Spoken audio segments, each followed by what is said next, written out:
dengan saudara Kumar.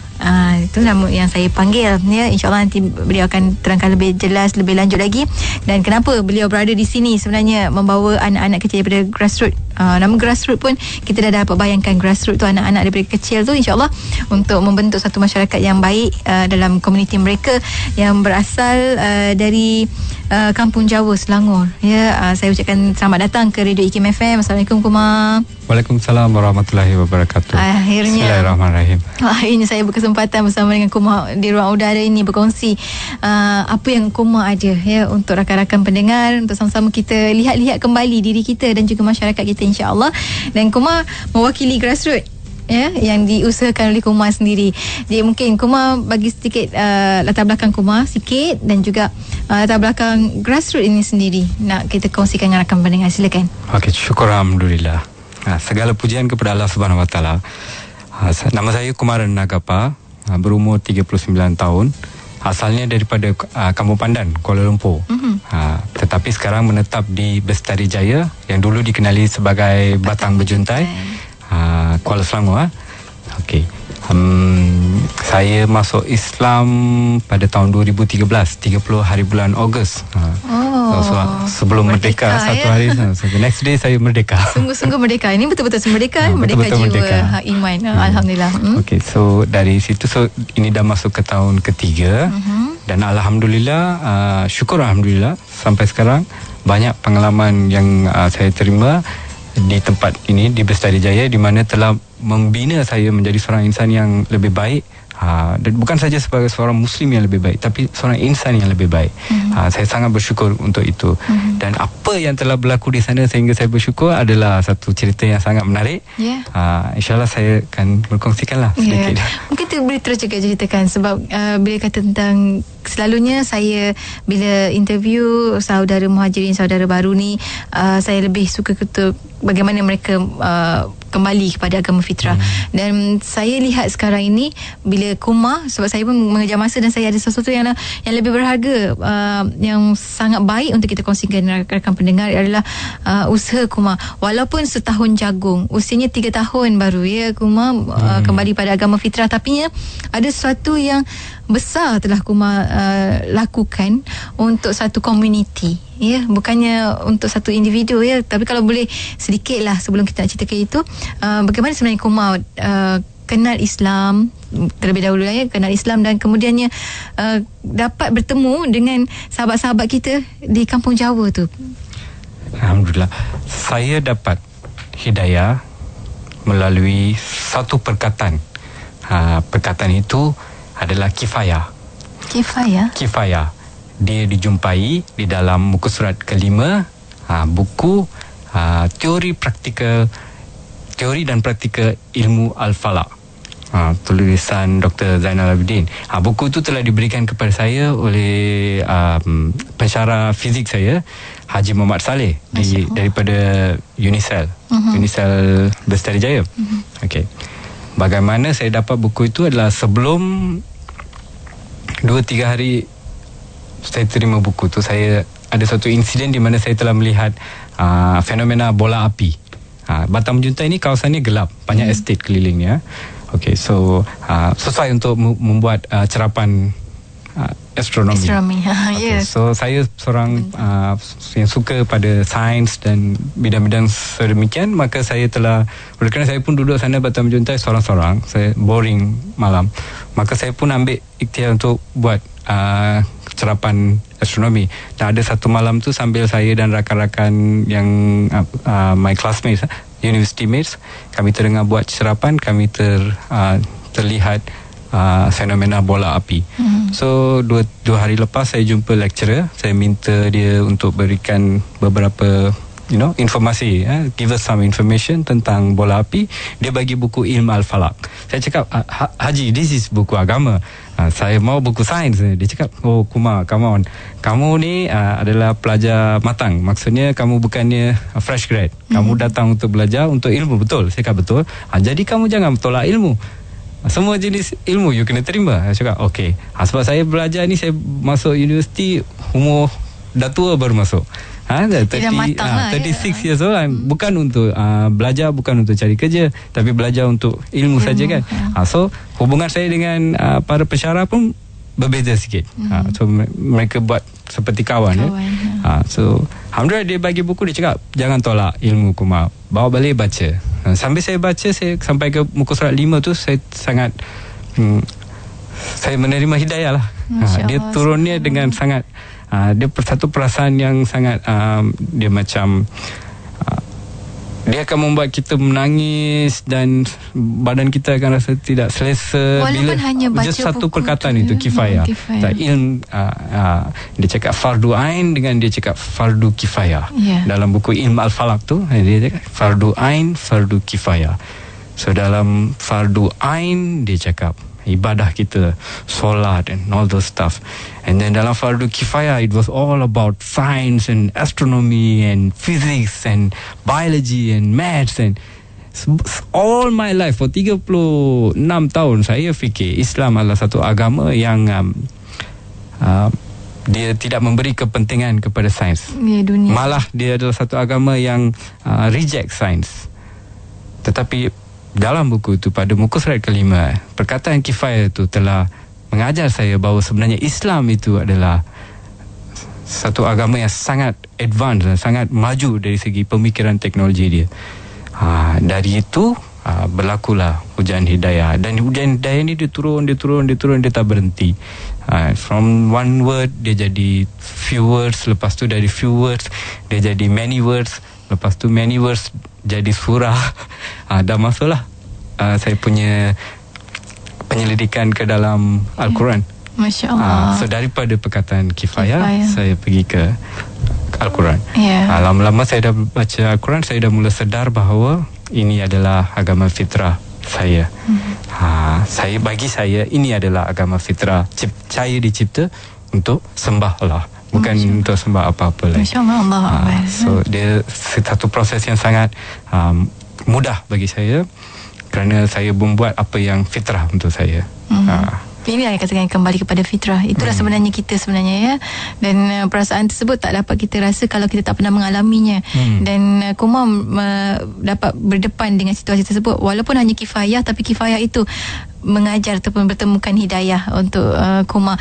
Dan Kumar tak berkesorangan, ya. Kumar bila dapat tu, dan Kumar sangat mempunyai semangat yang besar, ya, sebarkan pada orang lain. Dan saya dimaklumkan juga kemudian bertemu dengan isteri, dan itulah rintitan bertemu dengan kampung Jawa ni. Betul? Kalau boleh cerita sikit lah. Selepas masuk Islam, alhamdulillah saya dibawa ke Pejabat Agama Islam daerah Kuala Selangor untuk syahadah. Dan bila saya syahadah di sana, mereka daftarkan saya dalam daftar MAIS. Dan selepas beberapa bulan saya mula terima bantuan daripada MAIS.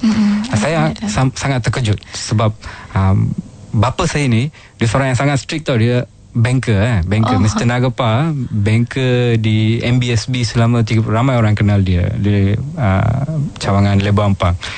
Dia seorang yang sangat strict. Dia nak bagi duit, dia mesti bagi kerja, siap kerja baru bagi duit. Masya Allah. So there was no such thing as free money in my life. Maknanya Kumar memang dididik begitu, ya. Dididik begitulah, bankers, right?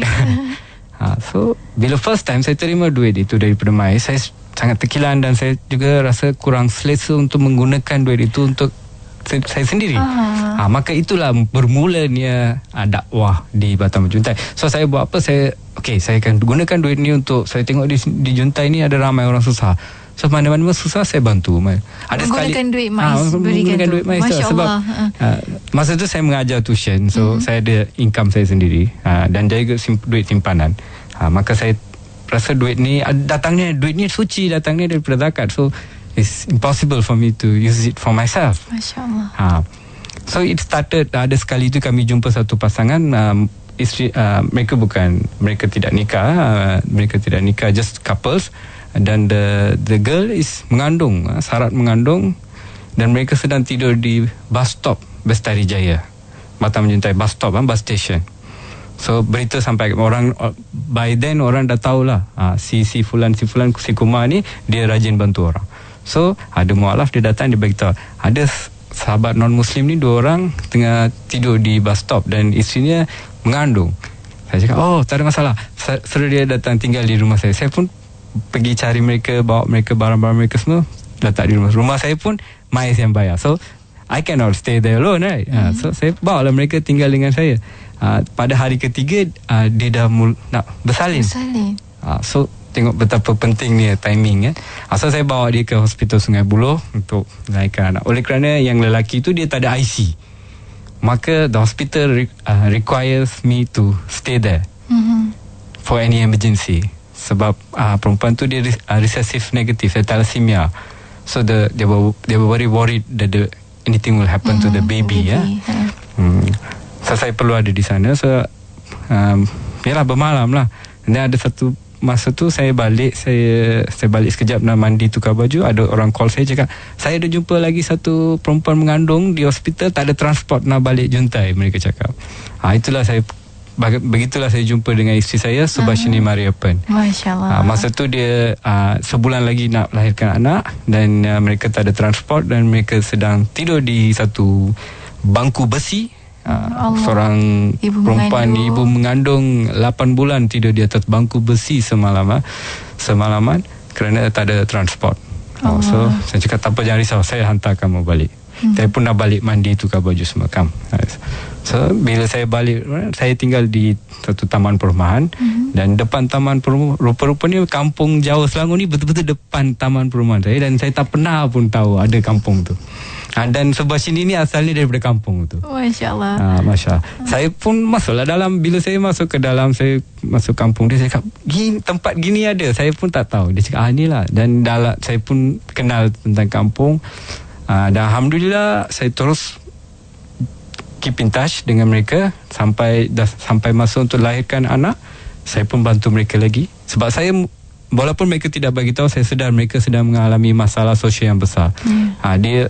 Isteri saya pun dia mangsa sosial, ya. Dia so saya terpaksa bantu mereka. Kalau saya tak bantu mereka, susah mereka, kan. So saya bantu sampai anak baby dilahirkan, dan mereka minta saya untuk namakan baby itu.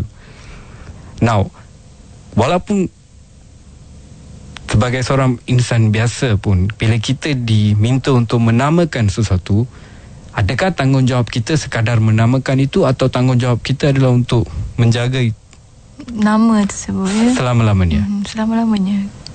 Ini kan pula saya dah Islam sekarang.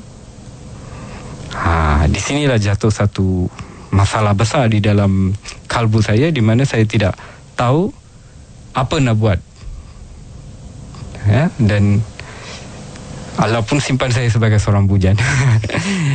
So akhirnya saya mengambil keputusan untuk bernikah dengan, saya minta dia, saya cakap, awak nak kahwin dengan saya? Dia cakap, saya tak ada pendidikan, saya orang di kampung ni dipenuhi dengan orang jahat, dan keluarga saya, hampir ke semua lelaki dan keluarga saya terlibat dalam penagihan dadah. Betul ke kamu nak kahwin dengan saya? Saya cakap, ya, itulah benda yang patut saya buat.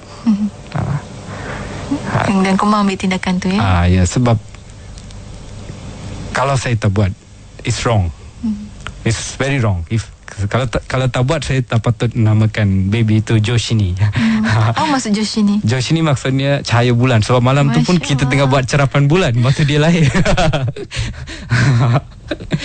Jo cahaya, Jo, and Shini maksudnya bulan.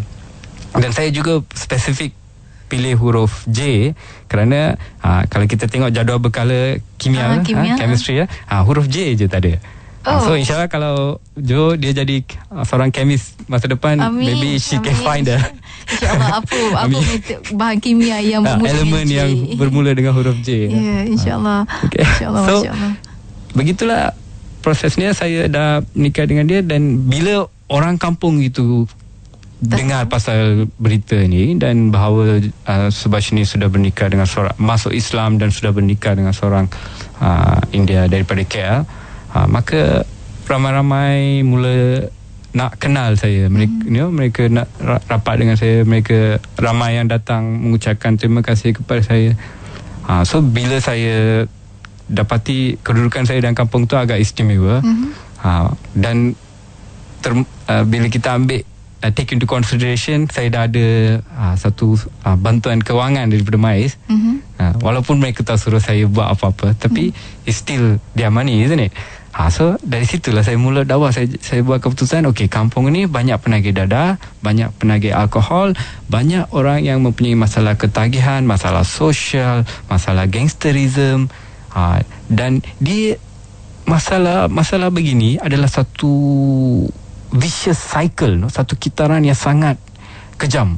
Agak sukar untuk orang yang lahir dalam kitaran ni untuk keluar daripada kitaran ni. Contoh kanak-kanak yang tadi itu kita lihat adalah dah generasi ketiga yang gagal untuk keluar daripada kitaran yang kejam ini. Itu yang masalah sosial yang dibendung dengan masalah alkohol, dadah, dengan gangsterism, dengan ketidakadilan sosial terutama kepada wanita, dengan abuse, all kinds of abuse, daripada sexual to physical to mental.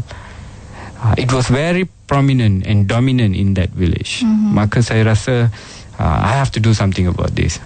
Sebab kalau Josh ini membesar, kalau saya nak dia menjadi anak yang soleha, tak ada guna saya didik dia seorang. Saya kena didik baiki kawan-kawan dia. Dan kawasan yang dia ada sekarang tu it's very bad. So saya kena betulkan ini kerana saya namakan baby itu Josh ni. Tanggungjawab is very big. Semoga dia dapat bersinar, menerangi orang lain, juga membantu menerangi orang lain seperti mana bulan. Walaupun datangnya hanya malam, tapi nya sangat diperlukan, insya-Allah. Dan banyak lagi sebenarnya tertarik saya terpena sekejap dengar cerita daripada Kumar, masya-Allah. Dan sebenarnya saya pernah ke kampung tersebut dan melihat sendiri aktiviti yang dilakukan oleh Kumar beserta dengan rakan-rakan. Saya ingat masa tu ada Brother Kamal dan sebagainya. Dan ada anak-anak kecil ini yang bila saya tahu, bila Kumar kata mereka belum beragama Islam, Masya Allah, saya kata bagaimana Kumar dan rakan-rakan dapat membantu mereka dan boleh membentuk satu masyarakat. Memang tak ada boundaries tentang agama sebenarnya, bila bersama dengan mereka, rasa sangat keluarga. Saya yang datang ke tempat tersebut bersama-sama dengan mereka pun rasa macam bersama-sama, kebersamaan tu rasa di situ. Dan bila mereka datang ke konti hari ini pun rasa kami tak berbeza agama sebenarnya, rasanya begitu. Sebab ialah anak-anak kecil adalah sangat suci, sangat bersih, fitrah mereka sangat dekat dengan fitrah yang sebenar. Jadi saya rasa sebab itu juga mungkin. Dan sebelum kita berhenti rehat ni, saya nak perdengarkan sedikit bacaan Al-Fatihah daripada anak-anak, saya ambil 2-3 orang daripada adik-adik ni untuk kita sama-sama dengarkan dan bayangkan mereka, jiwa mereka yang suci, mereka dapat menghafal surah Al-Fatihah ini. Dan ada aktiviti-aktiviti nanti Kumar akan bantu saya juga untuk sama-sama terangkan pada rakan pendengar apa aktiviti yang mereka lakukan bersama dengan Grassroots. Dan kita akan berhenti rehat seketika. Bagi anda jangan ke mana-mana, teruskan bersama kami hanya di IKIM FM untuk Islam Agamaku. Bismillahirrahmanirrahim. Alhamdulillahirabbil alamin. Ar-Rahmanirrahim. Maliki yaumiddin. Iyyaka na'budu wa iyyaka nasta'in. Ihdinas siratal mustaqim. Siratal ladzina an'amta 'alaihim ghairil maghdubi 'alaihim waladdallin. Amin. Konti, Alhamdulillah. Dan tadi sebelum kita berhenti rehat, kita bersama dengan 2 orang adik yang bukan 2 sebenarnya. Bila mula saya ingatkan 2, lama-lama semua baca Masya Allah. Jadi kalau boleh Kumar boleh sebutkan nama-nama adik-adik ini satu persatu. Okay. Pertama sekali yang belajar adalah Roshan Boy. Roshan, dia belajar dalam masa seminggu. Setiap hari saya ajar dia satu baris lah. Satu ayat Masya Allah. Okay. Dan selepas dia belajar, dia ajar budak-budak lain. Masya Allah. Yang lain-lain ni memang hasil daripada Roshan. So hari ni kita ada 7 orang pelajar lain, iaitu Bharat, Dinesh, Madan Raj, Birunda, Raymond Raj dan a few more kids. Hari ni yang tak datang sebenarnya kereta saya kecil, saya tak mampu nak bawa semua. Kalau ikut semua nak naik. I think I need a small bus or something. There's so many of them, Semua ni mereka, adik-adik ni semua ni belajar daripada sahabat Roshan Boy ni. Roshan Boy umurnya baru masa tu umur dia 8 tahun. 8 tahun. Badan dia pun kecil kan, tapi itu adalah satu bukan saja satu kesan, tapi itu adalah sebenarnya teknik yang memang kami gunakan di grassroots. Di grassroots kami grassroots ini adalah satu inilah masuk cerita grassroots ya. Okey, grassroots ni adalah satu dia tak boleh NGO, dia sebenarnya NGI, non governmental individual. Saya seorang. Okey, so dia NGI, dia tak berdaftar sebab dia seperti nama dia akar umbi. So sifat-sifat grassroots ni pun akar umbi. Dia akan buat apa yang orang buat. Dia tinggal dengan mana orang tinggal. Saya dengan klien saya tak ada jauh beza. Contoh dia tak makan 2 hari, saya tak makan 3 hari. Masya Allah. Macam tu lah. So kami tak ada beza antara yang menyantun dan yang disantun. Tak ada beza dari segi ekonomi dan sosial. Yang bezanya dari segi pendidikan dan bahasa saja. Itulah grassroots. So bila grassroots, cara kita mengajar pun sama. Okay, Ros, kamu dah tahu kan? Okay, kamu tahu apa nak buat kan? Okay, kamu buatlah apa yang patut. Begitulah. Mereka cepat dewasa, saya rasa nanti ya. Sebab mereka hidup dalam satu keadaan di mana kehidupan mereka setiap hari tertekan. Banyak masa dibelenggu. Setiap hari daripada habis sekolah sebelum dia sampai ke kampung, mungkin dia ada 2-3 halangan besar yang dia perlu lalu. Maka lama-lama mereka ada satu perasaan di mana mereka tidak mahu pergi ke sekolah. Allah. Dan bila dia hidup di dalam satu perkampungan, satu penempatan yang kecil seperti Bestari Jaya, Batam Junta ini, maka semua orang kenal semua. So kanak-kanak grassroots ni, semua cikgu-cikgu sekolah tahu ini budak kampung Jauh Selangor ni, jangan usai ni, nanti bapak dia datang bawa cederakan kita. So maka stigmatize. They get stigmatized, they get stereotype. Mereka belum buat apa-apa salah tau. Salah mereka adalah lahir di dalam satu keluarga atau komuniti yang terpinggir, marginalized. Itu saja. Mereka tidak ada buat apa-apa salah. Tetapi mereka di stereotype. Dah ada stigma yang diberikan. Ada stigma dia yang dia perlu hidup dengan. So itu yang membuatkan mereka menjadi seorang yang fighter, the warrior, dan walaupun umur mereka kecil. So bila grassroots, saya sebagai tenaga pengajar merapati mereka, saya sebenarnya tidak mengajar, saya belajar. Masya Allah. Saya masih tengah belajar daripada mereka. Grassroots ni adalah mereka. Kebanyakan masa saya fikir mereka adalah grassroots dan saya klien mereka. Sebab yang dibaiki adalah saya, yang menjadi insan yang lebih baik, yang mendapat pengalaman pendidikan yang begitu bermakna adalah saya sebenarnya. Apa yang Komal lakukan sebenarnya untuk grassroots? Pertama sekali kita tak ada base, kita tak ada apa, kita sangat informal. So saya pergi rumah ke rumah setiap hari untuk dalam masa lapang saya akan pergi ke rumah untuk bantu mengajar, tanda kerja rumah mereka. Lepas tu kalau ada orang tua, selalunya kalau ada masalah penagihan, ketagihan seperti dadah atau alkohol, yang jadi mangsa bukan orang yang ambil itu, yang wanita dan kanak-kanak di rumah itu yang akan jadi mangsa pertama. So contohnya ada ibu tua, dia nak pergi hospital, walaupun anak 4 orang lelaki, tapi ada kereta, ada motor semua, tapi tak ada yang available untuk bawa dia. Sebab kebanyakannya mungkin jenis tak keluar waktu siang ataupun tak boleh keluar waktu siang. So it's very a lot of it was sangat baru untuk saya. Saya pun macam ni pun ada. Okay, so I learn. I say okay, kalau macam ni macam mana kita nak bantu dia. So saya sediakan perkhidmatan pengangkutan, terutama sekali untuk pergi ke Kuala Selangor untuk urusan-urusan BRIM, IC. Ramai tak ada IC, so saya bantu untuk IC. Lepas tu pergi ke hospital Tanjung Karang atau Sungai Buloh lah. Sangat. Dan mereka sangat mengetahui Komal memang beragama Islam ya. Semua mereka tahu. Setiap orang tahu. Sebab mana-mana saya pergi, saya akan pakai kopiah, dan masuk solat, waktu solat saya akan solat di rumah mereka. Masya Allah.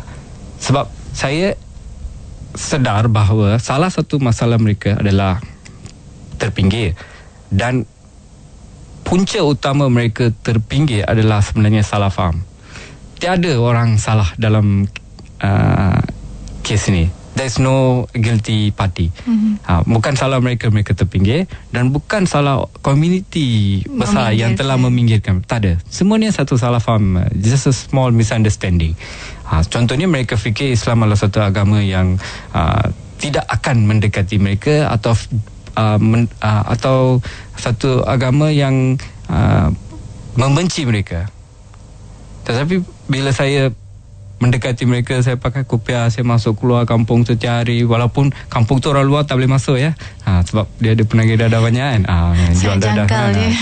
So dia tak bagi. So mereka lama kelamaan mereka desensitize. Jadi boleh tahan. Then saya mula jemput orang kawan-kawan saya daripada MAIS, sahabat-sahabat mualaf. Saya pun pernah sampai ke sana dengan selamat. Alhamdulillah. Pernah jemput, datang kan. So bila mereka tengok-tengok, and then orang datang, nikabis datang peluk makcik-makcik kat kampung kan. So sebelum ni dia tengok nikabis, dia fikir apa tahu? Oh, ini yang memang kita kena kita kena betul-betul jangan dekati mereka sebab mereka bahaya, Tapi bila saya bawa nikabis ke kampung, sembang-sembang, mereka boleh peluk-peluk, makan sama tu, suap-suap. Saya tengok. So maksudnya salah faham lah. Kebanyakan masalah di Malaysia, terutamanya masalah ketegangan atau jurang yang terdapat di antara komuniti-komuniti di Malaysia, saya gunakan perkataan kita ada relationship kan. Kita ada lagi dua perkataan ni, saya cipta ni, relationship dengan raceship. Ni dua perkataan ni. Kita punya relationship ni macam mana? Hubungan di antara agama. Our raceship ni macam mana? Hubungan antara bangsa, two different races. So majoriti masalah di Malaysia adalah salah faham. Bukan kerana pihak ini buat gini-gini, sebab itu jadi macam ni. Pihak ini buat gini-gini, sebab itu jadi macam ni. Tak ada. Semua ni adalah salah faham. Contohnya orang India, dia fikir orang Islam sambut, salah satu punca utama orang berbangsa India tidak suka Islam adalah kerana Hari Raya Korban. Sebab dia cakap sembelih lembu, potong lembu. Dia bukan cakap sembelih, dia cakap potong lembu. Orang Melayu semua potong lembu. Oh, tak boleh. Dia cakap macam tu.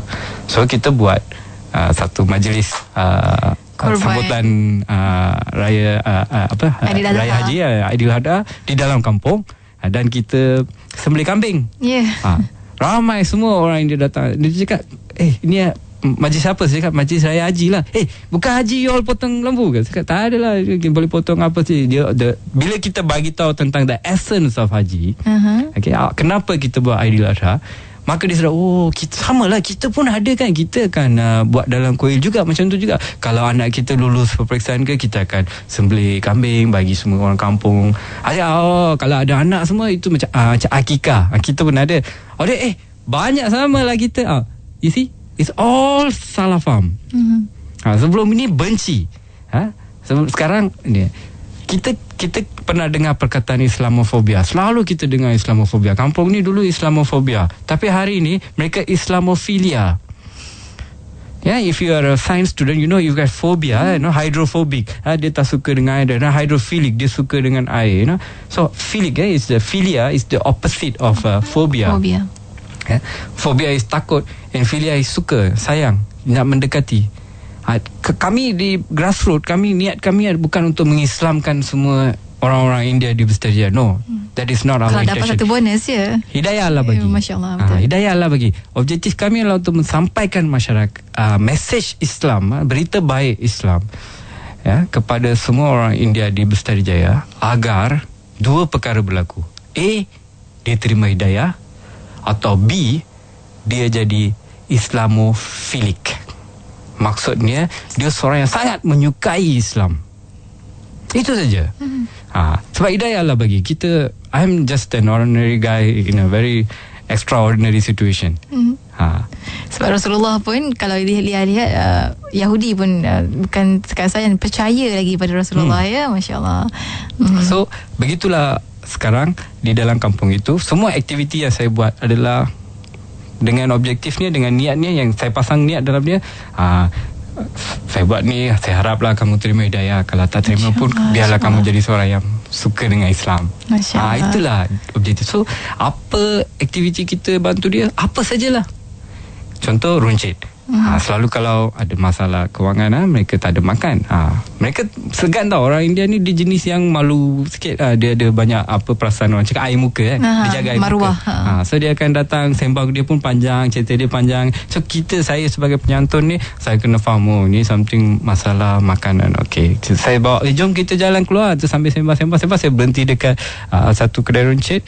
Dan saya belikan sikit beras apa semua bagi. Tak payah no it's okay. Begitulah. It's very, bukan saya lebih baik daripada kamu, saya sekarang turun ke padang untuk bantu kamu, terimalah bantuan saya. Bukan. Dia lebih kepada saya dengan kamu sama je. Cuma saya ada sekarang, so saya bagi kamu sikit lah. Masya Allah, konsepnya Itu konsep kita. So tak pernah kita nak upper hand. We never had an upper hand.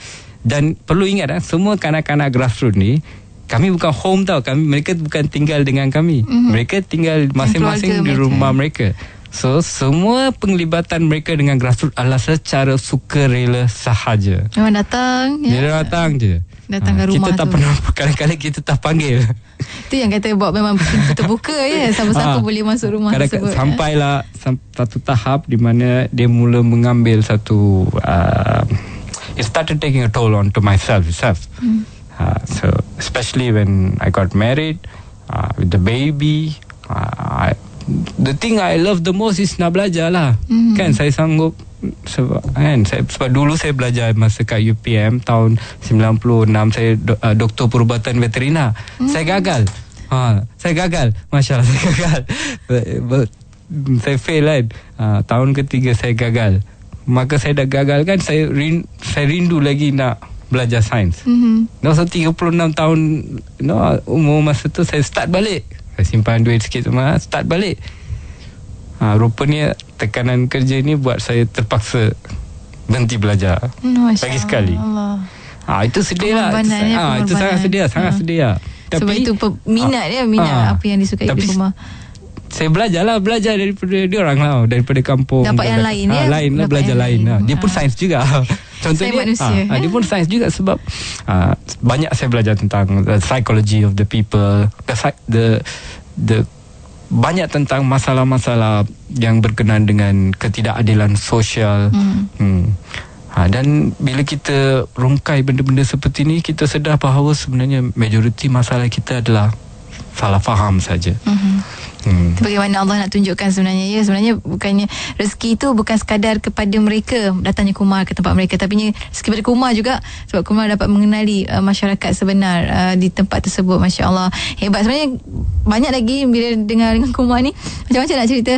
Sebab antara aktiviti-aktiviti grassroots juga melibatkan anak-anak yang belum beragama Islam ya. Turut serta masa saya hadir ke tempat tu pun dengan lakonan mereka sangat terhibur dan sangat menghiburkan. Masya Allah, mereka sangat betul-betul memberi komitmen yang tinggi. Anak-anak kecil ini, walaupun mereka tahu yang mengajar mereka bukanlah seagama dengan mereka ya, tapi mereka menerima seadanya dengan baik dan layan kami yang datang pun dengan baik. Masya Allah.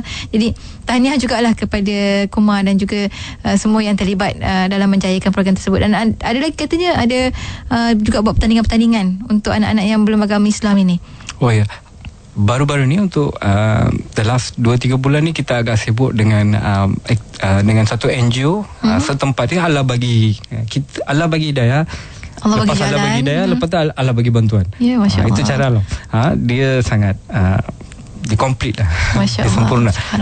Allah bayangkan dalam Batam Juntai ni, dengan masalah saya semua ni, saya jumpa satu NGO Muslimah Awabin.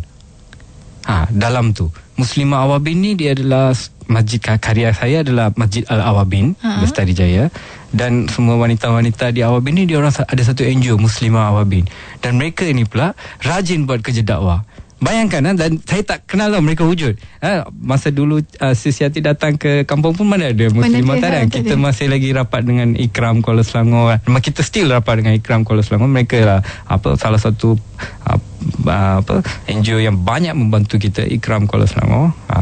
So tiba-tiba ada satu NGO, saya cakap dari mana dah? Dan mereka ni pula ada choir dan nyanyi lagu bahasa asing. Mereka nyanyi bahasa Jepun, bahasa Thailand, semua budak-budak Melayu Islam daripada karya kami. Macam-macam bahasa ni, tapi bahasa Tamil dia tak nyanyi. Saya duk fikir, this is great, man. This is so cool. Oh wow. Puan Mashita dengan Cik Farida, saya dan Puan Mashita ni also adalah isteri Pengulu Mukim Bestari Jaya. Masya Allah. Best friend BFF. So what we do, we started collaborating. Kita buat banyak program-program yang grassroots, support Muslimah dan Muslimah support grassroots. Maka terhasillah macam-macam pertandingan yang kalau saya nak cakap macam contoh baru-baru ni kita ada buat pertandingan hafazan.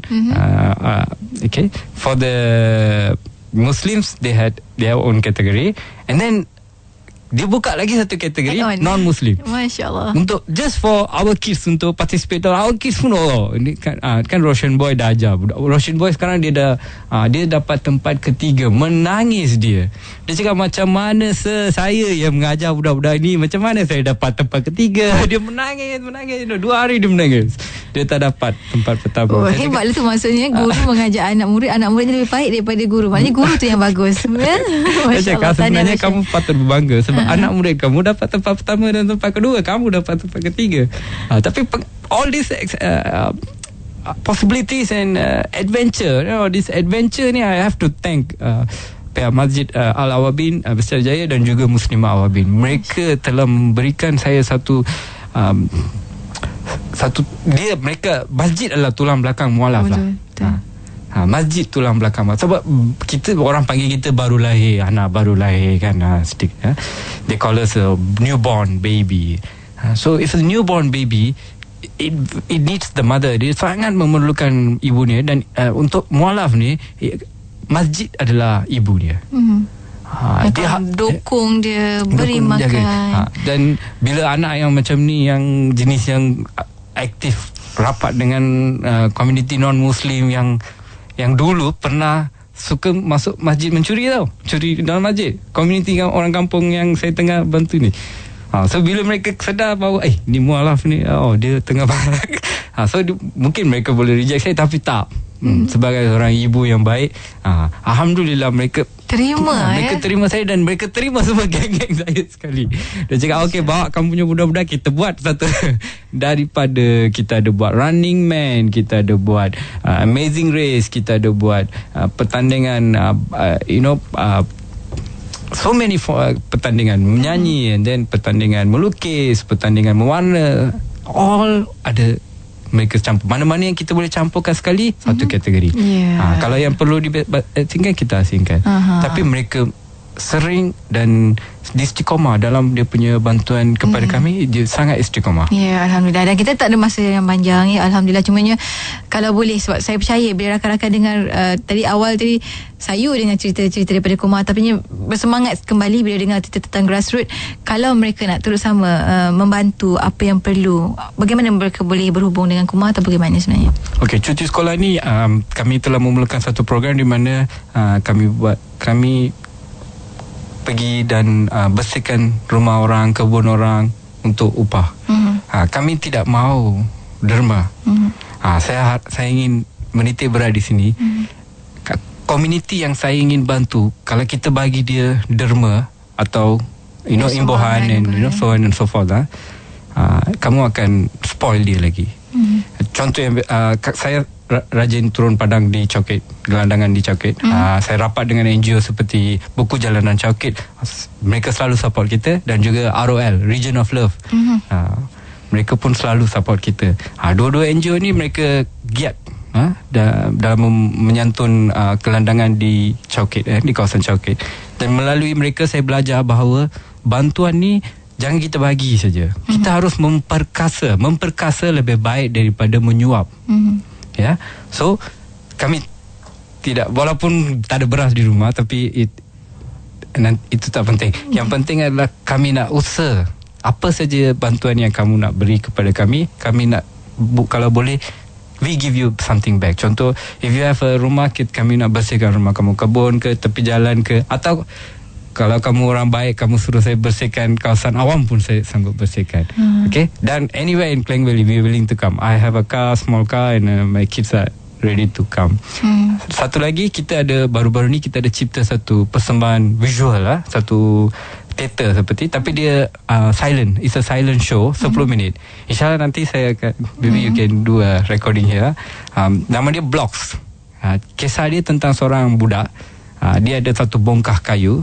Okay. Bongkah kayu tu berwarna-warna. So budak-budak lain warna dia lain, budak ni warna dia gelap sikit. So orang lain tak nak terima dia.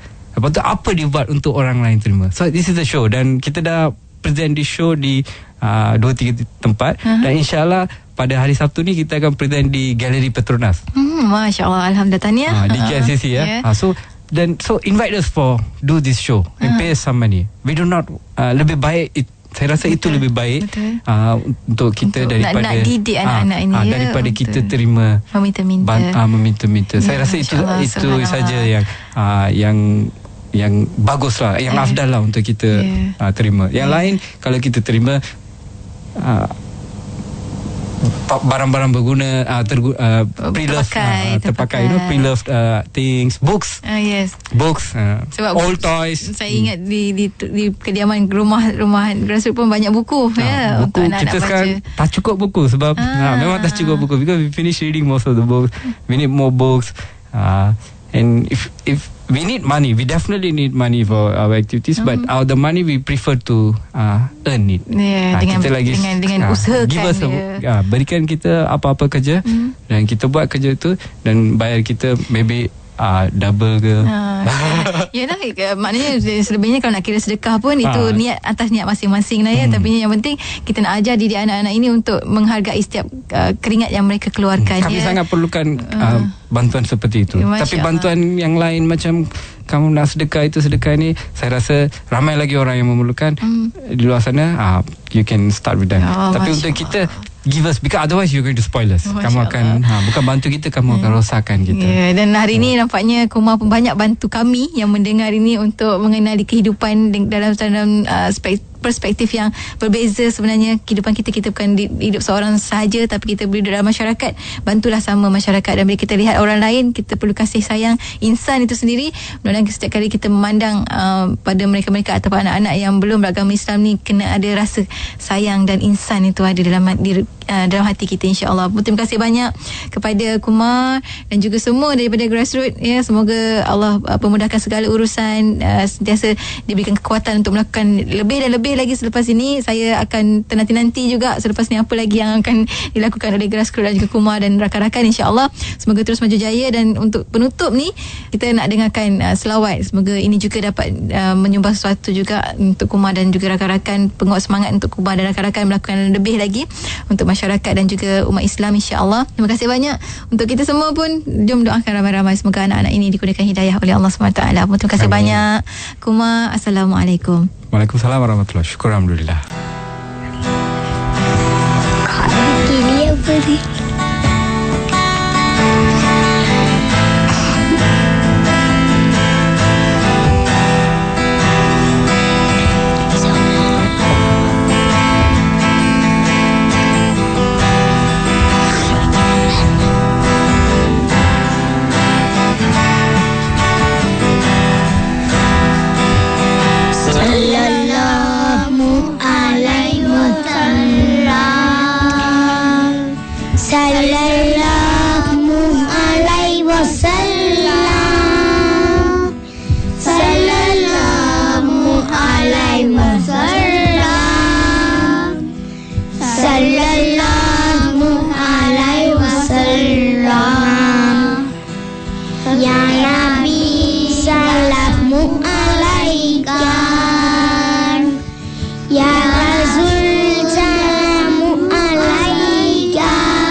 Sallallahu